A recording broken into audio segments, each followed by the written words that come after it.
professing, that this is God that they serve. They try to say this is the same God. My encounter with the Lord, the difference then, as I gave up on that as well, it made no difference to me. And I'm the kind of person that, in order for something to change my life, it has to be real. It has to be real, and not something that, that I'm just going to get tired of down the road. And this is the kind of person that I am. And when I accepted the Lord, something happened, something activated in my life.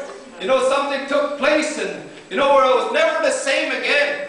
I was never the same again. There was, I called upon the Lord, and, in my distresses, the Bible says in Psalms chapter 107, in my distresses, I called out to Him. I was broken, I was tired, and I was busted. And, I was sick and tired of my life.